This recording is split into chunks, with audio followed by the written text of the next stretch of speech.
tanto Olaisa como yo tenemos un fondo muy colorido, muy bonito, ¿sí? Y digamos que queríamos contarles inicialmente que este año nosotros desarrollaremos el cuarto Congreso Internacional de Psicología de la UNAD, con el tema de neurociencias y salud mental, y nuestro 14º Simposio Internacional de Psicología Social y Comunitaria, que ya hemos venido trabajando desde hace, pues precisamente 13 años, y queremos extenderles la invitación porque va a ser en la ciudad de Neiva y se va a desarrollar en el mes de septiembre, el 27 y 28, ¿sí? Están todos invitados. Ustedes pueden ir de manera presencial o también pueden participar de manera virtual, ¿sí? Entonces, para que lo tengan presente. Bueno, eso por ese lado. Por otro lado, les contamos que precisamente como este evento está tan articulado este año a la parte de neurociencias, les vamos a pedir para continuar que revisemos los micrófonos para pues que no haya eco y no haya interferencia. Entonces les contaba que como este año una de las temáticas, digamos, que es transversal, es precisamente las neurociencias. Entonces hemos diseñado unos CIPAS muy interesantes articulados precisamente al Congreso. Uno que precisamente lo desarrollamos el día de ayer,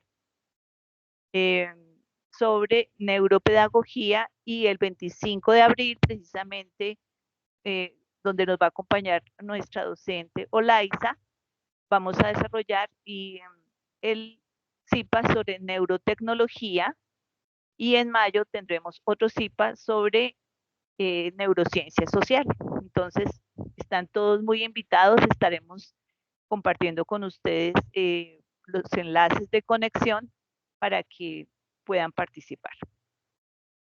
Bueno, muy bien. Ahora, con relación a nuestro curso de neuropsicología, iniciamos en la fase 1 con una actividad de reconocimiento que busca precisamente que nos ubiquemos como dentro de lo que es la neuropsicología. Vamos a hacer un viaje, digamos, de exploración junto con la neuropsicología, y entonces esa primera actividad de reconocimiento busca que ustedes empiecen a indagar qué es eso de la neuropsicología. Adelante, Olaisa. La neuropsicología se ubica precisamente, digamos, es una neurociencia. Hay un grupo de ciencias que se han desarrollado a partir precisamente, por un lado, de los elementos tecnológicos que han posibilitado una gran cantidad de investigaciones y que han permitido una gran cantidad de aportes, y dentro de ellas las relacionadas precisamente, que tienen, digamos, un elemento común, que es el estudio del cerebro. Cada una, digamos, desde diferentes perspectivas, inclusive diferentes disciplinas, muestran interés precisamente por el estudio del cerebro. Entonces, digamos que la neurología hace parte de ese grupo de neurociencias que buscan explorar el cerebro, saber cuáles son los aspectos interesantes, importantes del sistema nervioso. En el caso de las neurociencias, desde la anatomía, por ejemplo, desde el funcionamiento, desde la patología, desde su desarrollo, genética, la farmacología, la parte química, inclusive otras ciencias, desde la tecnología, desde las ingenierías.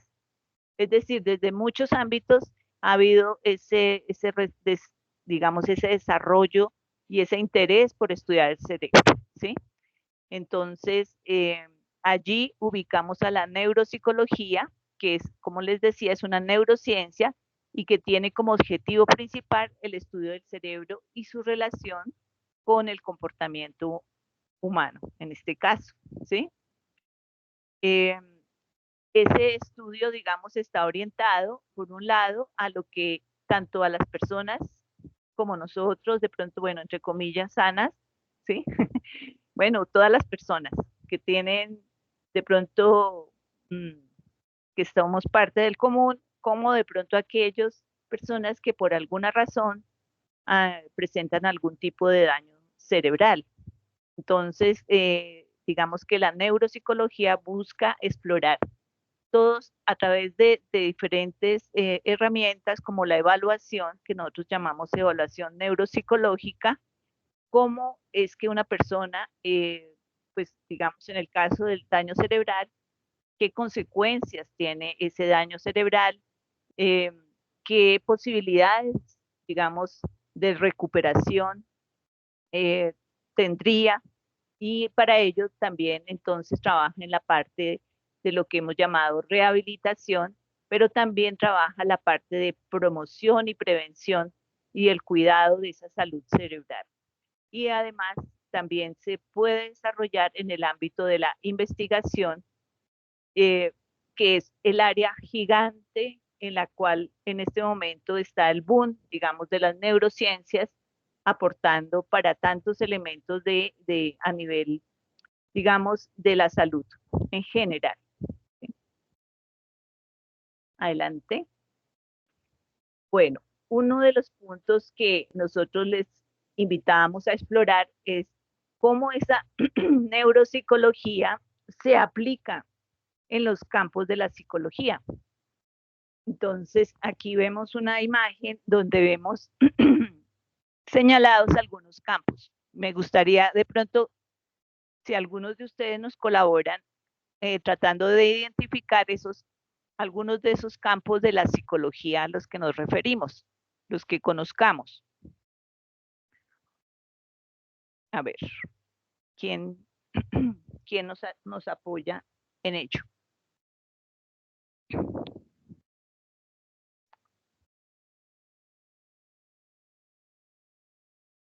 A ver, ¿cuáles son esos campos de la psicología que conocemos?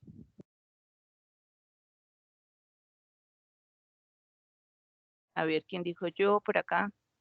Bueno, buenas tardes, mi nombre es Amir. Bueno, yo, digamos, de lo que aparecen acá, conocimiento de psicología clínica, psicología social, psicología forense y psicología del deporte, son los que más de pronto debo tener información. Correcto, gracias, Amir. ¿Alguien más que nos apoye? Buenas tardes. De mi Buenas parte tengo tardes. conocimiento básico sobre, como lo mencionó el compañero, de psicología clínica, pero también de la psicología de la educación, así como la psicología social. Muy bien.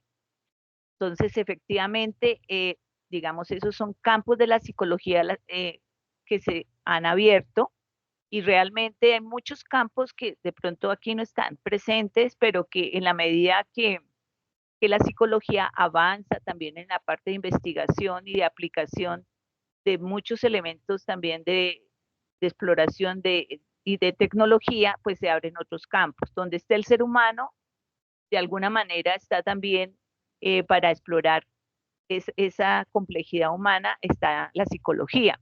Entonces, allí en esos campos, muchos de ellos la neuropsicología, pues, digamos, también aporta. Por ejemplo, en la parte a la psicología clínica, la neuropsicología, que también se ha desarrollado independiente, eh, en este momento se habla de neuropsicología clínica, pero digamos le aporta la psicología clínica en toda la parte de evaluación, de pronto de esas personas que de alguna forma tienen algún tipo de trastorno o de problemática en un momento dado, ¿sí?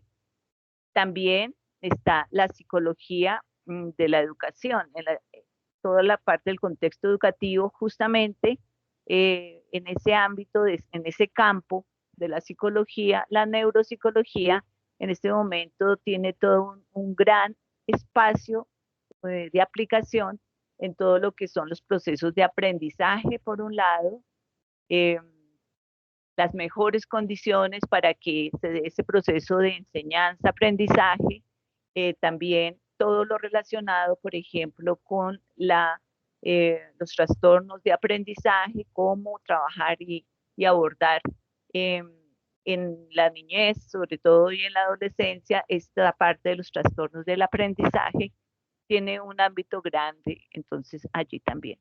La psicología social ha dado las bases para que surja de manera, también ya va tomando alas independientes, lo que se ha llamado la neurociencia social, ¿sí?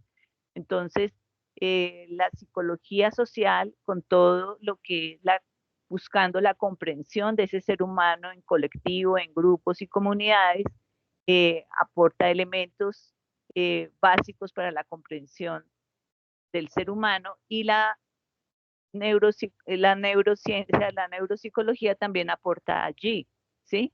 Precisamente para comprender desde esos elementos psicobiológicos cómo es ese comportamiento colectivo.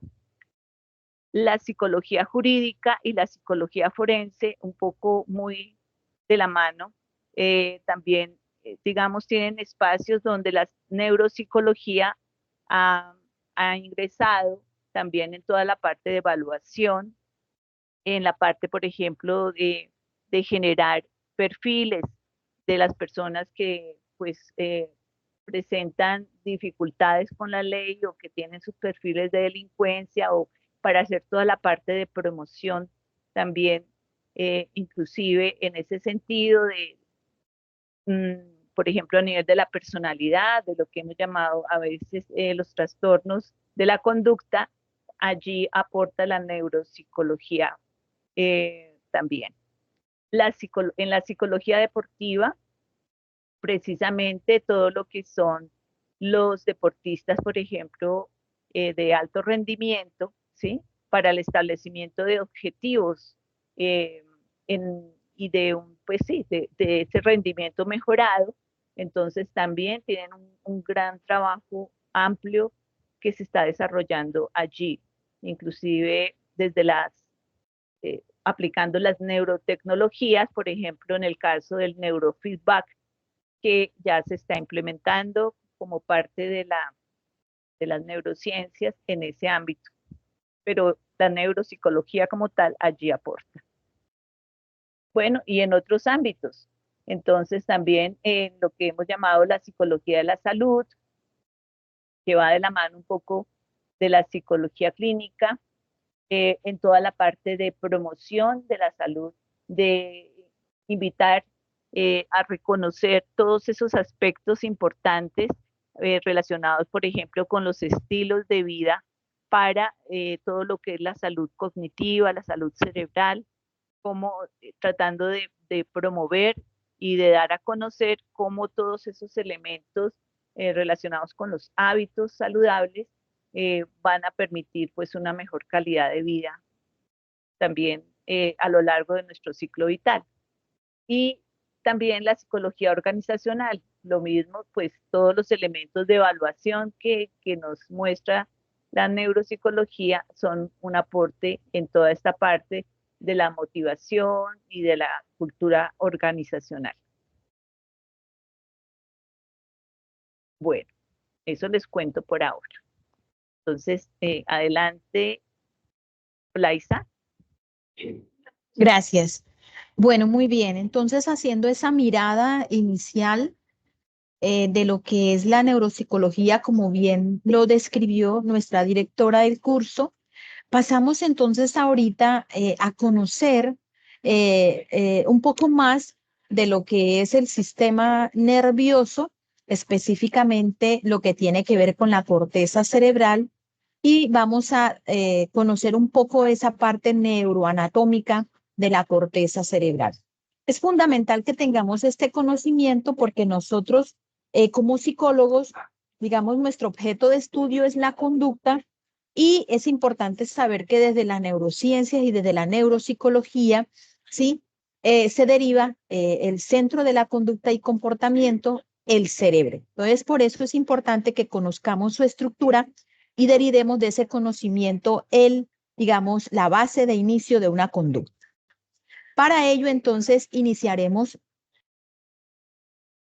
hablando de qué es la corteza cerebral. Entonces, decimos que la corteza cerebral, ¿sí? O corteza del encéfalo, es esa capa externa del encéfalo. Este es el encéfalo, ¿sí? El encéfalo es una parte del sistema nervioso central. Entonces tenemos encéfalo, médula espinal. Y dentro del encéfalo está cerebro, bulbo raquídeo, cerebelo, tronco encefálico. Ahorita vamos a abordar todo lo que tiene que ver con el cerebro, para ser más exacto. Entonces, el cerebro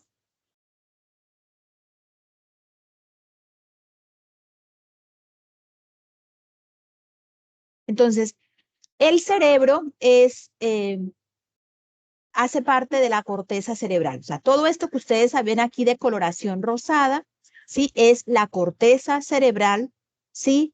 Que da cuentas de lo que es el cerebro. Es fundamental que nosotros conozcamos cómo está organizada esta estructura de la corteza cerebral. Para organizar esta información, debemos visualizar que la corteza cerebral está organizada por caras. Entonces vamos a conocer cuáles son las caras del cerebro. Entonces visualicemos inicialmente y aquí observamos, ¿sí? Este lado que les muestro aquí, que les estoy señalando con el mouse y me confirman si lo están viendo, esta es la cara externa del cerebro. Cara externa que nos permite verlo a él en su totalidad. Esta cara que les estoy mostrando aquí es la cara lateral, ¿sí?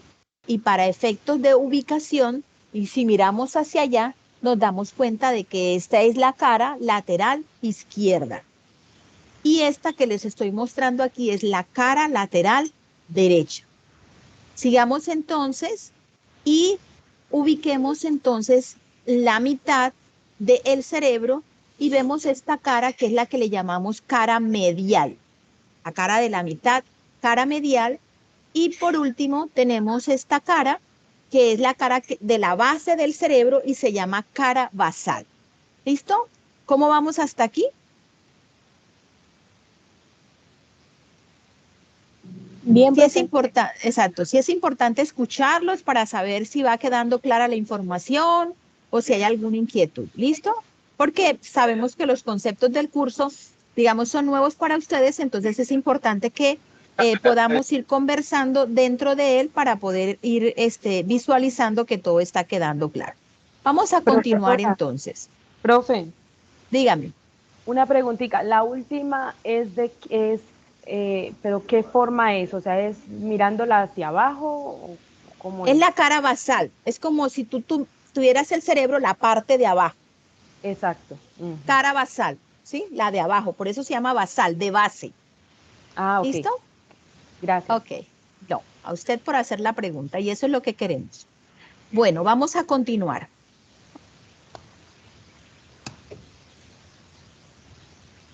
Bueno, entonces, como bien les decía, la corteza cerebral es esa capa, ¿cierto? Que nos muestra, digamos, esa parte del cerebro. No obstante, es importante también saber que esa corteza tiene una estructura y esa estructura que ustedes observan allí, ¿sí? En forma de pliegues y rugosidades permite que nosotros podamos insertar en el espacio del cráneo el cerebro. Si el cerebro no tuviese esos pliegues que ustedes alcanzan a visualizar aquí y esas rugosidades y fuera liso, pues no podría, digamos, en ningún momento introducirse en el cráneo. Entonces, esta estructura del cerebro permite eso, permite que pueda insertarse en el espacio que tenemos del cráneo. Pero es fundamental visualizar que estas pliegues que ustedes ven allí no son pliegues, digamos, de lujo, por así decirle. Estos pliegues de la corteza reciben nombres Y esos nombres nos permiten a nosotros identificar ubicaciones y puntos específicos en el cerebro para determinar ciertas conductas, ¿sí? Entonces, estos pliegues, ¿sí? Reciben el nombre de cisuras y surcos, ¿sí? Cisuras y surcos. Y también esas partes, entonces si hablamos de cisuras, hablamos de estas líneas acá. Si hablamos de surcos, hablamos de esto acá. Y estas partes lisas que están aquí y abultadas reciben el nombre de circunvoluciones. ¿Ok? Entonces voy a ir parte por parte explicándoles cada una de ellas. ¿Ok? Hablemos primero de cisuras. ¿Sí? Regálenme un segundo.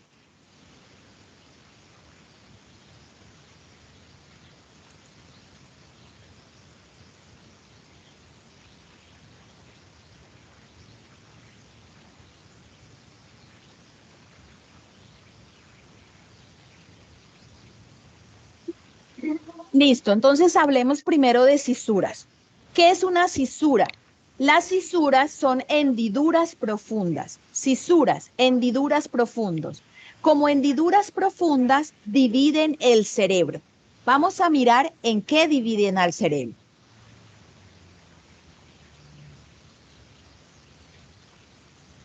Aquí vemos entonces las cisuras. Iniciemos con esta primera cisura que ustedes ven aquí. Esta cisura recibe el nombre de cisura interhemisférica.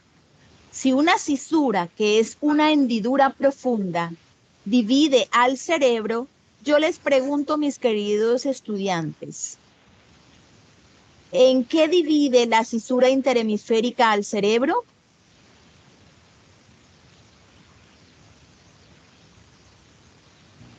Los En hemisferios. hemisferios cerebro. En los hemisferios, muy bien. La cisura interhemisférica divide al cerebro en hemisferios. De este lado vemos el hemisferio derecho y de este lado vemos el hemisferio izquierdo. Entonces, no olvidemos eso. Cisura interhemisférica divide el cerebro en hemisferios, hemisferio derecho, hemisferio izquierdo. Luego nos vamos a la cara lateral y encontramos también otras cisuras que nos permiten, ¿sí?, visualizar unas divisiones del cerebro. Entonces tenemos aquí en esta parte que está acá, esta cisura que recibe el nombre de cisura de Rolando. Luego tenemos esta cisura que está aquí que recibe el nombre de cisura de Silvio. Y luego tenemos esta cisura acá que recibe el nombre de cisura parietoccipital. Si ustedes logran visualizar estas tres cisuras, yo les pregunto, mis queridos estudiantes, ¿estas cisuras dividen al cerebro en qué? En lóbulos sería. Exactamente, dividen al cerebro en lóbulo. Y entonces estas pinturas nos permiten a nosotros que podamos visualizar el inicio y la finalización de los lóbulos cerebrales, los cuales vamos a hablar ahorita más adelante. Pero si nos damos cuenta, delante de la cisura de Rolando tenemos un lóbulo, ¿sí? Y este lóbulo, ¿recuerdan cómo se llama? Si alguno sabe. Frontal.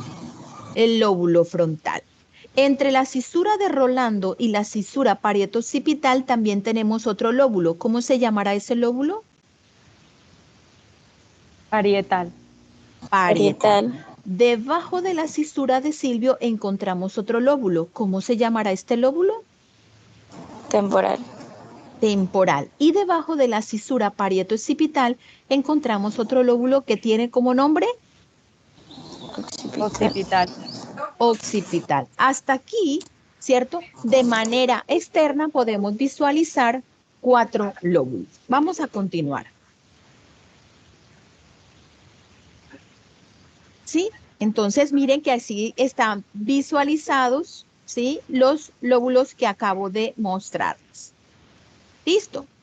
Pero es importante que sepamos que desde los nuevos avances que tiene ahorita, ¿sí?, esta disciplina, se han encontrado, ¿cierto?, funciones específicas en otras zonas del cerebro que, como son funciones que permiten de pronto detallar más conductas, ¿sí?, se les ha derivado ahora como nombres de lóbulos, ¿sí? Entonces, entre ellos tenemos el lóbulo de la ínsula, ¿sí? que si ustedes se dan cuenta, se ubica aquí entre esta cisura, que ¿cómo es que se llama? Cisura de Silvio. De Silvio. Cisura de Silvio. Entonces, aquí donde está la cisura de Silvio, hay estas tres líneas, que eso se le llaman pars. Por medio de esas tres líneas se hace como una abertura y ahí, al profundo de esa abertura, encontramos el lóbulo de la ínsula, ¿ok? Y también dentro de las nuevas investigaciones se ha encontrado por las diversas funciones que él tiene, ¿sí? Que en este momento se está trabajando en la clasificación del sistema límbico como lóbulo. Como se está trabajando en la clasificación de este sistema como lóbulo, entonces todavía en su totalidad, en toda la información que se maneja, no está todavía literalmente catalogado como lóbulo. Los ejercicios que van a desarrollar ustedes en este curso se centran en estos 5 lóbulos, que son frontal, parietal, temporal, occipital e ínsula. ¿Listo? Muy bien. Vamos entonces a continuar. Cada uno de estos lóbulos tiene una función específica y es importante que las conozcamos para poder de esta manera saber de dónde se deriva la conducta del ser humano si logramos identificar las estructuras, ¿sí?, del cerebro. Entonces, si hablamos del lóbulo frontal, el lóbulo frontal es el centro del control del movimiento voluntario. Este lóbulo también participa en la atención, en las tareas de memoria a corto plazo, en la motivación, en la planeación y en el habla.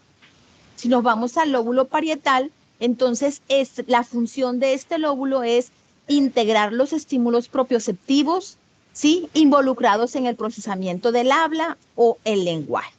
Si nos vamos al lóbulo temporal, este lóbulo transforma los estímulos sensoriales, auditivos y visuales en información comprensible para la retención de la memoria visual y lo que es la comprensión del habla. Siguiendo con el lóbulo occipital, este es el centro de procesamiento visual. El lóbulo de la ínsula, que es el que estamos conociendo ahorita, es un lóbulo cuyo procesamiento e integración se da en el sentido del gusto. Y también otra función del lóbulo de la ínsula es la sensación visceral, la sensación de dolor y todas las funciones vestibulares. Y el lóbulo límbico, ¿sí?, la función de este lóbulo es la modulación de las emociones, la modulación de funciones viscerales y autonómicas, y también este lóbulo se le deriva como función el aprendizaje y la memoria. ¿Listo? Entonces, ya conociendo las estructuras a nivel cerebral, de que está organizado por caras, de que aparte de que está organizado por caras, tiene surcos, circunvoluciones, ¿sí?, y cisuras, que ellas permiten hacer divisiones claras del cerebro, como son los lóbulos, y que cada lóbulo tiene una función. Esto nos da una mirada, digamos, más clara de cómo está repartida la conducta y el comportamiento a nivel cerebral. ¿Listo? ¿Cómo vamos hasta aquí? Yo tenía una pregunta con respecto, a lo del lóbulo frontal, porque yo tenía entendido que también se encargaba en cierta parte de lo que es la conducta del ser humano, o sea, como también es encargada de la personalidad en sí. Sí, claro. Es que el lóbulo frontal, digamos, en él están las funciones ejecutivas. Aquí en este caso yo le estoy hablando de algunas funciones, no todas las funciones que tiene el lóbulo. Podríamos decir que aquí les estoy hablando de, digamos, algunas, para no entrar en detalles, digamos, en todas, porque pues de alguna manera el tiempo de la web es limitado, pero es como para darles esa mirada de todo lo que podemos, digamos, visualizar en las funciones de cada lóbulo. Pero sí, sí es así como usted lo dice, e incluso están las funciones ejecutivas y están, digamos, otras funciones más que ustedes tendrán la oportunidad de investigar a lo largo de las actividades que se van a hacer en el desarrollo del curso. Bien, Daniela. Muchas gracias. Sí. Perfecto. Listo, muy bien. Vamos a continuar entonces. Hace un momento entonces yo les hablé de lo que son cisuras, y yo les decía, cisuras son hendiduras profundas, ¿ok?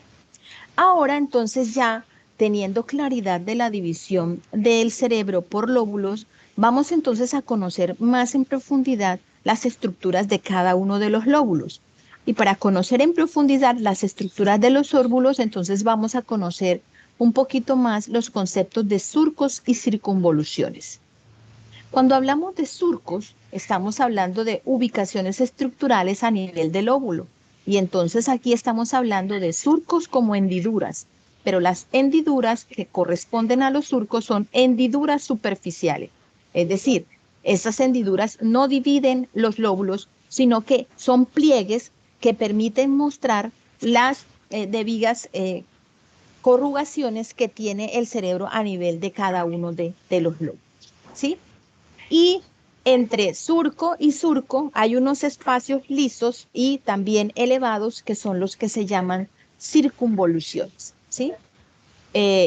Haciendo un estudio, digamos, de estas estructuras a nivel de cada lóbulo, se ha logrado, digamos, dar un nombre a cada uno de ellos para que de esta manera nosotros podamos hacer una identificación un poco más específica de ciertas áreas a nivel cerebral que nos permitan a nosotros con más claridad ubicar ciertas conductas en él. Entonces, en este momento voy a proceder a mostrarles algunos de los surcos y circunvoluciones que nosotros encontramos en el cerebro. Para este caso, en esta web voy a mostrarles surcos y circunvoluciones que están ubicados en la cara lateral del cerebro. Entonces voy a mostrarles con lo siguiente. Vamos a iniciar entonces con el lóbulo frontal y voy a mostrarles. El lóbulo frontal tiene 3 surcos, ¿sí? Y entre cada uno de los surcos encontramos circunvoluciones. Entonces, esta que está aquí es una circunvolución y recibe el nombre de circunvolución frontal inferior. Luego nos vamos al centro y encontramos otra circunvolución que recibe el nombre de circunvolución frontal media. Luego nos vamos arriba, encontramos otra circunvolución y esta se llama circunvolución frontal superior. Yo quiero que ustedes me hagan el favor y me recuerden cómo se llama esta cisura. Cisura de Rolando. Cisura de Rolando. Entonces, esta circunvolución que ustedes ven está aquí. Esta circunvolución, ¿cierto?, está delante de la cisura de Rolando. Entonces, si esa circunvolución está delante de la cisura de Rolando, esta circunvolución, detrás, qué pena, me equivoqué. Detrás recibe el nombre de circunvolución prerolándica, es decir, está detrás de la cisura de Rolando. Circunvolución prerolándica. Luego, entonces, visualizamos la estructura del lóbulo frontal. Vamos entonces ahora a el lóbulo parietal y aquí visualizamos 2 surcos. Si el lóbulo parietal tiene 2 surcos, ¿cuántas circunvoluciones tendrá? 3. 3. Si esta es la cisura de Rolando y la que está antes se llama prerolándica, ¿cómo se llamará la circunvolución que está después de la cisura de Rolando? ¿Cómo se llamará?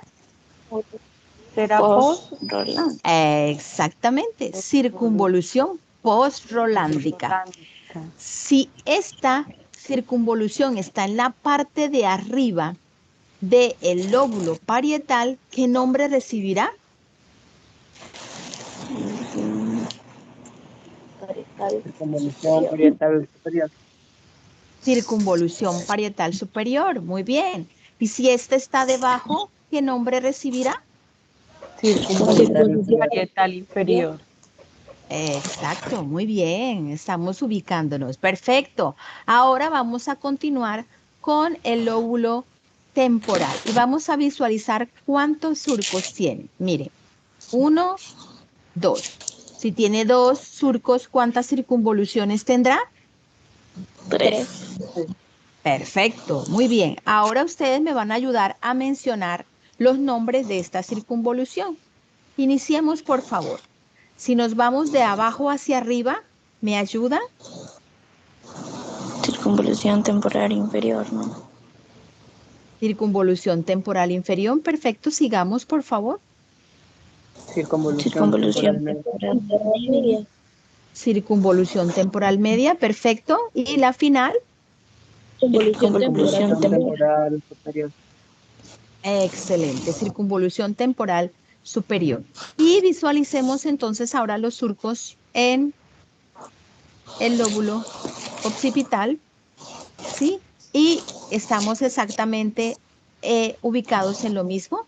Vámonos de arriba hacia abajo y me ayudan con los dos siguientes, por favor.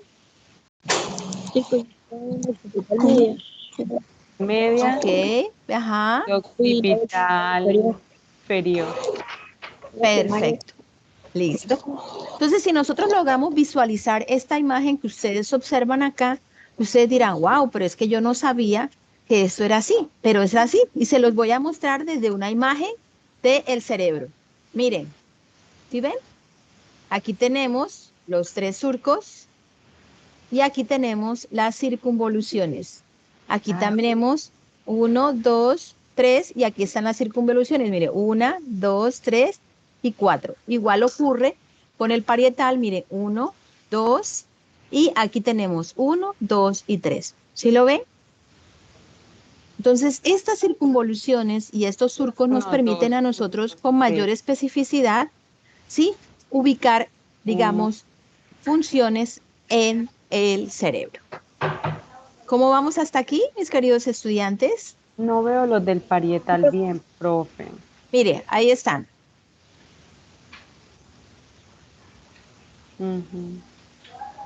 Mírenlos aquí. Este es el surco. Aquí está. Y aquí está. 1, 2 y 3. ¿Sí la ven?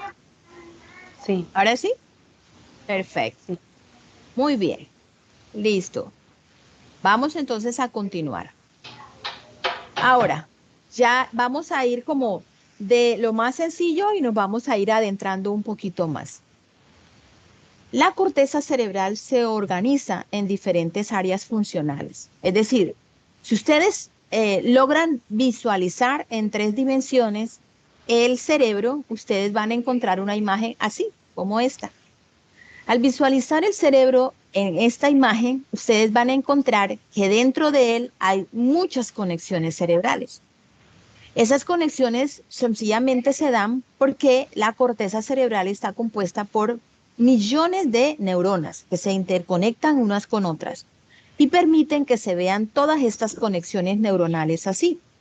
Si nosotros vemos esta imagen con todas esas conexiones neuronales, ustedes dirán, wow, profe, pero es que esto allá es como un enredo, eso allá, ¿cómo se entenderá toda esa conexión?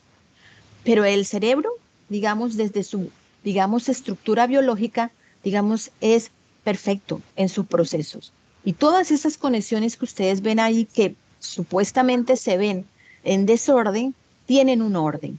Y ese orden se le llama áreas funcionales, que es las que les voy a explicar en este momento y que se las voy a explicar con un ejemplo muy sencillo.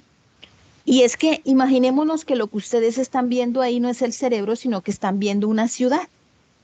Al ver ustedes esa ciudad, ustedes van a visualizar que todas esas conexiones que están ahí adentro son carreteras, ¿sí?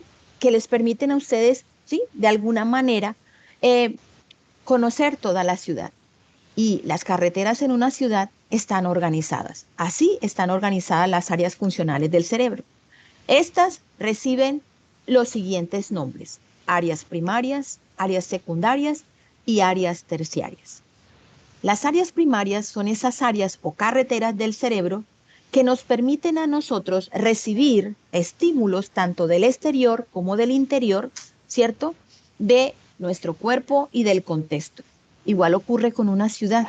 Las carreteras primarias son esas carreteras que te permiten a ti entrar a la ciudad y conocer toda la ciudad, ¿sí?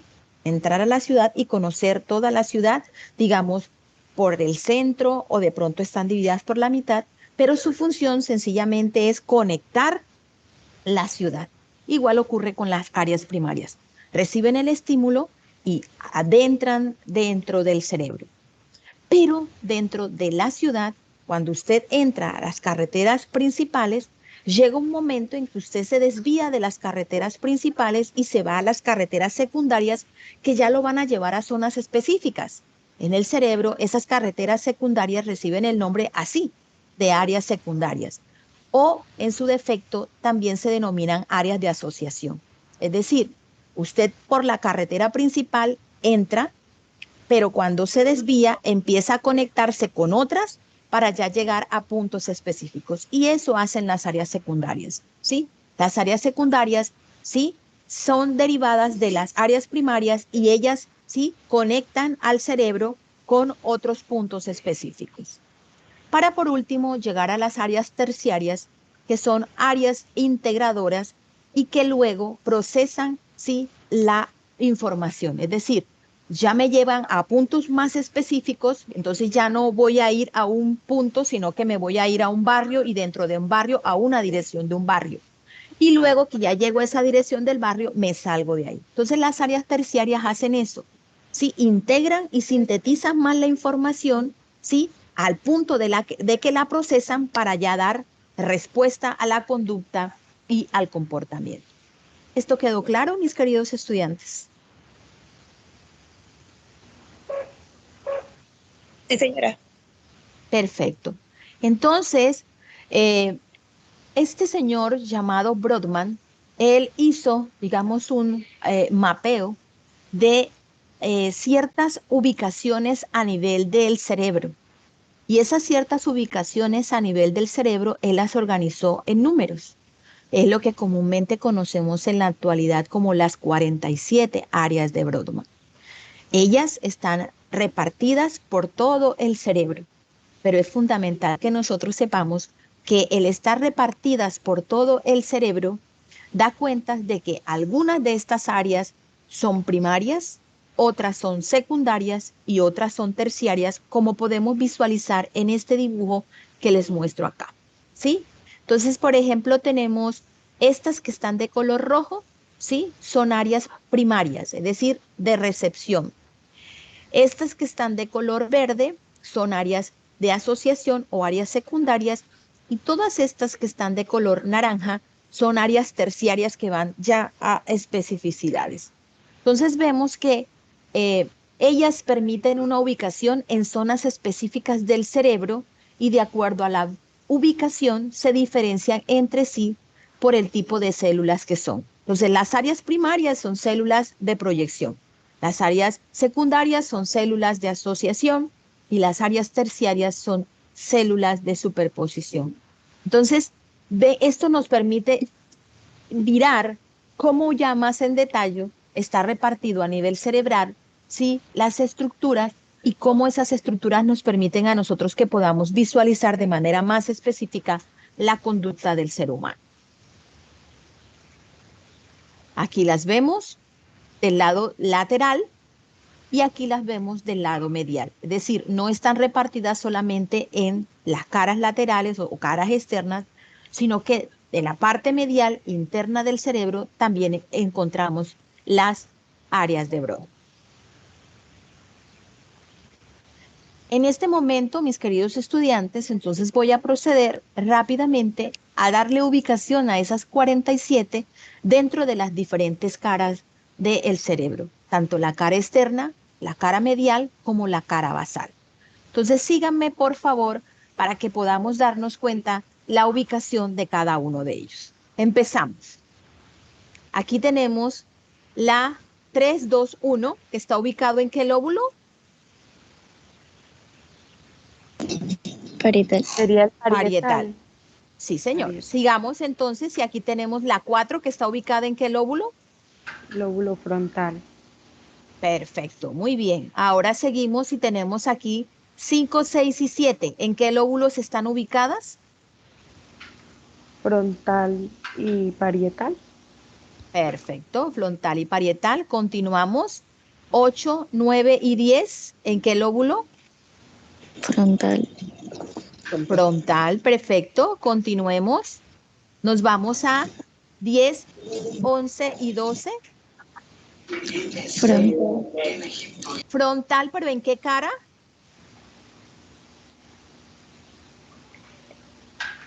11, 12. Frontal, pero ¿en qué la cara? Lateral, ¿no? basal. Cara medial, mire que es la mitad, cara medial. ¿Listo? Cara Acá, medial. medial. Exactamente. Sigamos. Aquí tenemos 13, 14 y 15. ¿Dónde está ubicada? ¿Dónde están?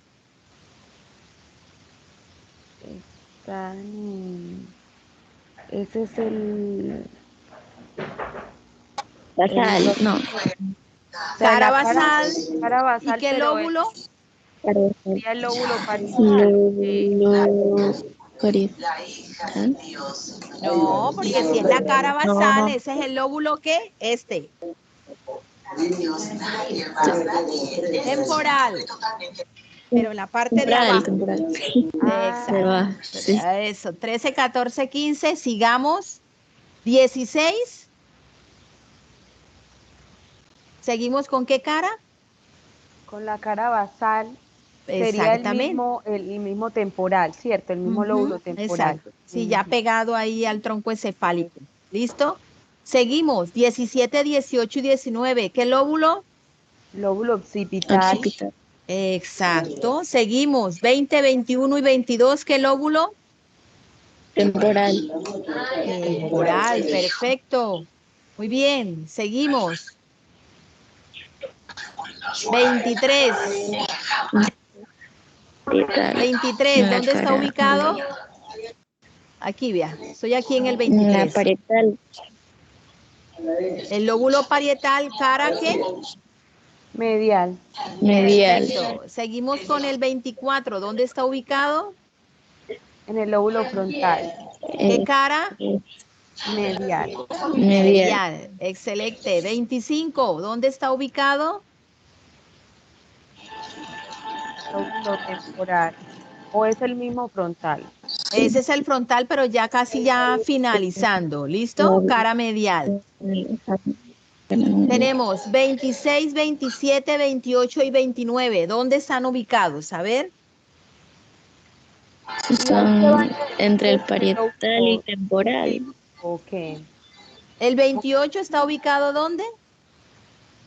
En En el el temporal. temporal. ¿Y el 26, 27 y 29 dónde está ubicado? Sería En el parietal. Ese el es el límbico. sistema límbico. Perfecto. 30. El temporal también. 30. Todavía el color, sí. Este es el parietal. Parietal cara medial. ¿Listo? No fuimos. 31. Ahí mismo. Parietal cara medial. 32. Temporal. No, perdón, frontal. Frontal cara Frontal, cara medial. medial. Perfecto. Sigamos. 33. ¿Ese qué es?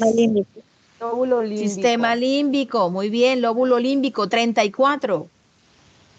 El límbico Lóbulo también. Límbico. Perfecto. 35, 36 y 37. Temporal. Temporal. Muy bien. Ahí tenemos el 38.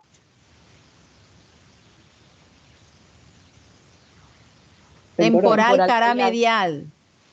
Listo, aquí tenemos el 40, 39 y 40. ¿Dónde están ubicados?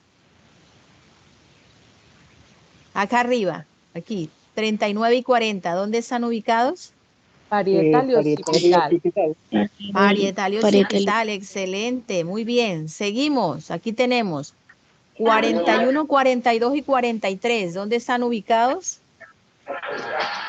Parietal y temporal. Temporal y parietal, perfecto.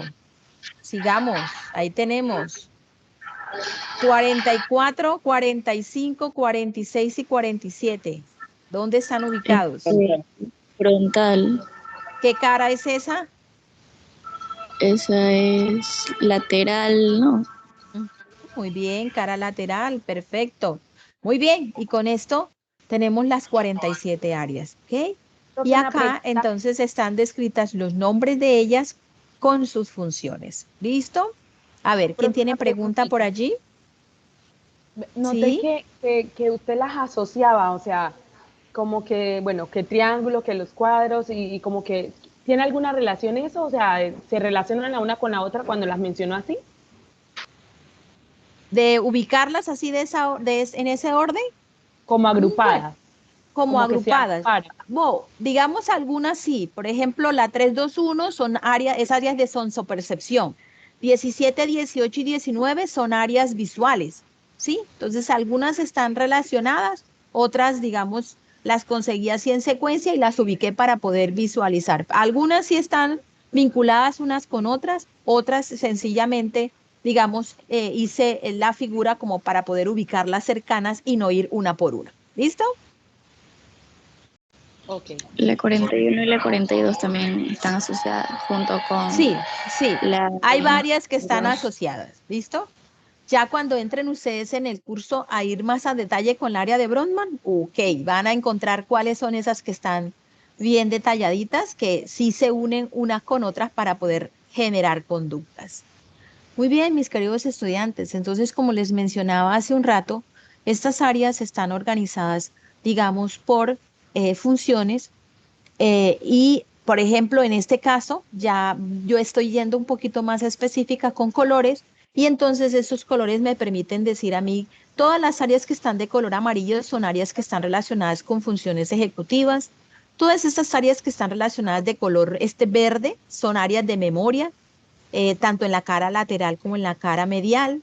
Estas que están de color, digamos, un rosadito oscuro son áreas motoras. Esas que están de color naranja son áreas emocionales, las que están de un naranja oscuro son áreas olfatorias, las que están de color lila son áreas somatosensoriales, las que están de color gris, falta ahorita determinar un poco más, están en investigación, que es la 13 y la 30. Y tenemos ese de color verde, que son áreas de atención, la azul, ¿sí? Áreas visuales, y ese color, digamos, tirando a un azul oscuro son áreas auditivas. Aquí les estoy mostrando algunas de las conexiones entre ellas que dan cuentas de funciones específicas. ¿Esto qué quiere decir? Que están repartidas, incluso algunas de ellas son primarias, secundarias y terciarias, ¿vale? Es decir, con esto, de que una área, aunque cumple una función, ella sola no cumple la función, sino que tiene que unirse con otras para poder, digamos, generar esa conducta. Con esto que les acabo de explicar, se rompe el mito de que nosotros no utilizamos el 10% del cerebro, sino utilizamos todo el cerebro, porque cuando se activa un estímulo, se moviliza a nivel cerebral para poder responder a la pregunta, digamos, a ese estímulo y dar una conducta. Bueno, vamos entonces cerrando, mis queridos estudiantes, el encuentro de hoy, diciéndoles que ustedes van a escuchar hablar de 51 áreas de Brodmann, ¿cierto? En algunos libros. Pero quiero decirles que las áreas 47 que les describí hace un momento son áreas que están científicamente comprobadas. Las áreas 48, 49, 50 y 51 son áreas que están en estudios, que todavía sus ubicaciones están todavía ahí como pendientes, y también las funciones específicas, por eso no entramos en detalle con ellas, e incluso dentro del curso no van a visualizar tareas con ellas, porque son áreas que están todavía definiéndoles funciones y ubicaciones a nivel del ser humano. ¿Listo? Bueno. Ok, mis queridos estudiantes, entonces con esto cierro esta parte de las estructuras a nivel cerebral. Doctora Claudia. Muchas gracias, Olaisa. Excelente. Pues creo que, mejor dicho, les queda mucho más claro toda esta parte de las estructuras neuroanatómicas que les va a servir. Se pueden apoyar en esta información, en esta explicación que es muy clara, tanto para esta fase 1 como para la fase que viene, ¿no? En donde podrán trabajar en el simulador y vamos a volver un poco a todas estas estructuras neuroanatómicas. Aquí lo que quiero es de pronto ampliar un poquito la información respecto a la fase 1. Entonces hay 3 actividades. Una que es elaborar un mapa de ideas, en donde se incluye el objeto de conocimiento de la neuropsicología y los campos de la psicología en donde se puede aplicar la neuropsicología, que es lo que vimos al comienzo de esta web, ¿sí?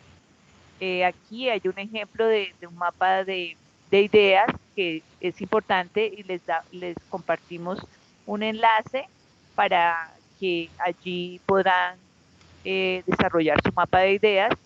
Es importante que diferencien, no es un mapa, eh, digamos, otro tipo de mapa eh, mental, sino es un mapa de ideas, así, o sea, que tienen, fíjense que les facilita organizar la información de una manera creativa, ¿sí? No, no hay que hacer conectores, ¿no? Sino que desarrollar lo que se está solicitando de manera creativa. La actividad número 2 es elaborar un glosario en español y en inglés con 15 conceptos claves desconocidos de la neuropsicología identificados en las lecturas adelantadas para el desarrollo de la actividad. Debe citar las fuentes que utiliza acorde con normas APA séptima edición. Entonces, en la medida que ustedes están revisando, por ejemplo, el libro de Portellano o algún otro texto, encuentran palabras que no son claras, que son de pronto palabras o conceptos técnicos de la psicología o de la neuropsicología, entonces ustedes van identificando, esta no la entiendo, esta tampoco, y la idea es que cada uno de ustedes aporta, si es un grupo de 5, pues aporta, digamos, al grupo 3 conceptos, los investigan en español y también los hacen su traducción en inglés y los citan. Es importante esto de las citas porque estamos trabajando con normas APA séptima edición. Ustedes como futuros psicólogos van a escuchar todo el tiempo que les vamos a hablar de la APA, de las normas APA, y que ustedes es importante que las aprendan a manejar y tanto para las referencias como para toda la construcción de los textos. En este caso hablamos de las referencias por aquello de precisamente la cultura del respeto de autor, ¿sí? Es muy importante tener en cuenta eso. Entonces deben citar cuando ustedes integren el concepto en el glosario de dónde tomaron, ¿sí? Se hace la cita y al final se coloca la referencia completa. Luego viene la elaboración del cuadro descriptivo. Cada estudiante, según el acuerdo grupal, aportará en el foro los dibujos realizados de las 47 áreas de Brodmann y su respectiva localización. Entonces, aquí vimos que ustedes pueden agrupar esas áreas, pues por caras, por ejemplo, o por funciones, o como ustedes quieran organizarlo dentro del grupo. Ustedes se organizan, es un producto colectivo, o sea, es un grupo, en el grupo ustedes de manera autónoma se organizan para elaborar este producto colectivo, y allí entonces ya a partir de los roles que desarrollan y a partir de las tareas que van que necesitan realizar para hacer esta actividad, entonces ustedes, digamos, presenta el líder su trabajo en el entorno de evaluación una vez que está realizado. Es importante que todos participen y que quede en el foro una evidencia de la organización que tuvieron y del trabajo que realizaron.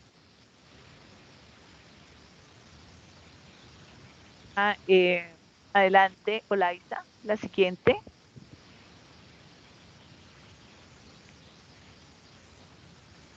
Dime, Heidi, adelante. No la vas a pasar. Heidi, ¿estás levantando la mano? Sí, señora, una preguntita.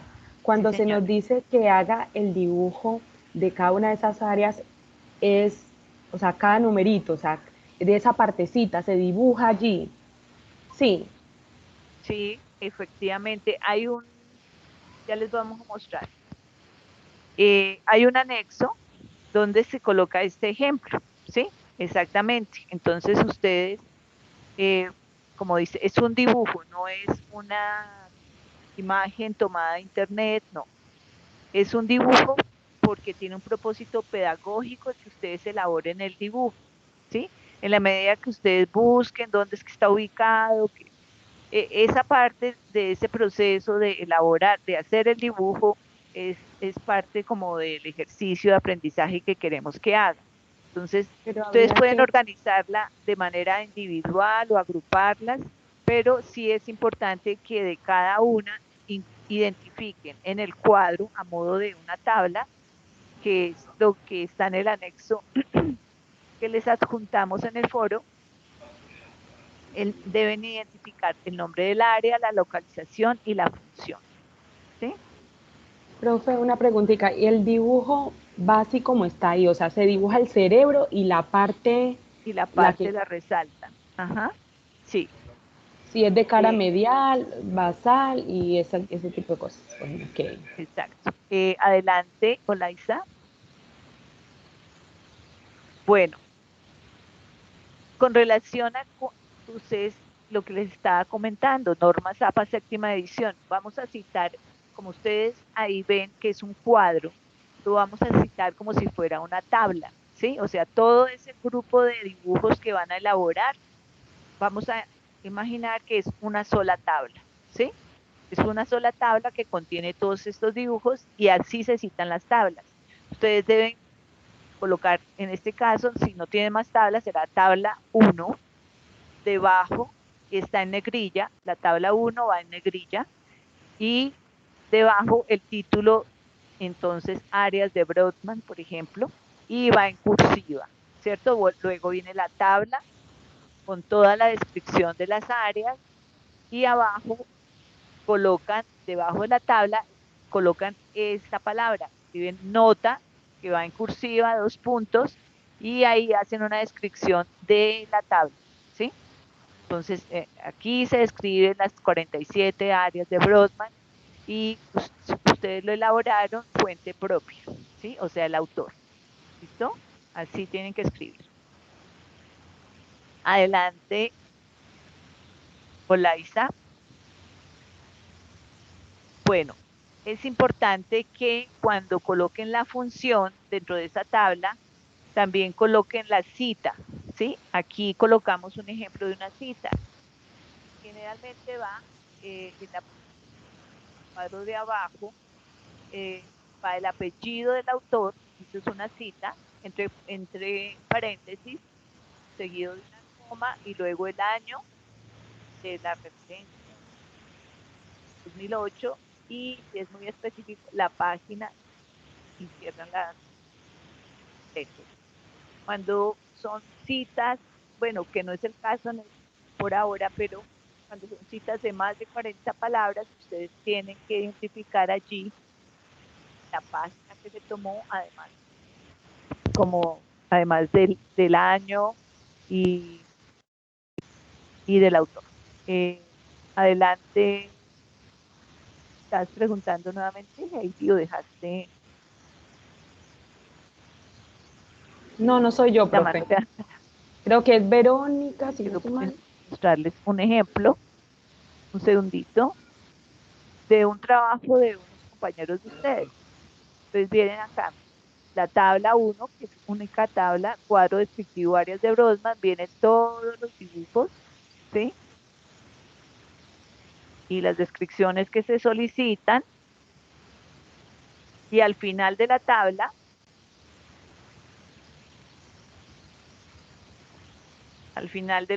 colocan la nota. Ay, aquí le faltó, bueno, aquí ustedes ven, mira, la cita acá, Portellano, 2005, en la función, y aquí nota, cuadro descriptivo e ilustraciones de las 47 áreas de Brodmann. Ahí, fuente propia, pueden escribir, ¿sí? Eso quería mostrar. Bueno, digamos que esto hasta aquí era lo que queríamos compartirles, estimados estudiantes. ¿Tienen alguna pregunta adicional?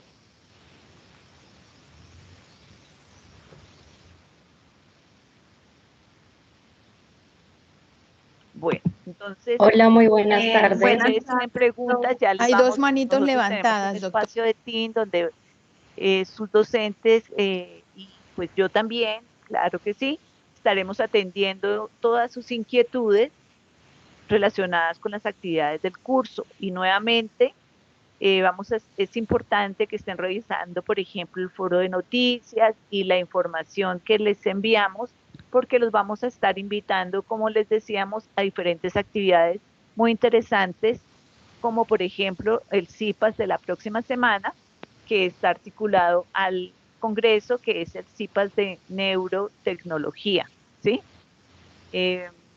Y dentro de poco aquí que nos va a acompañar nuestra docente Olaisa. Entonces va a ser muy, muy interesante.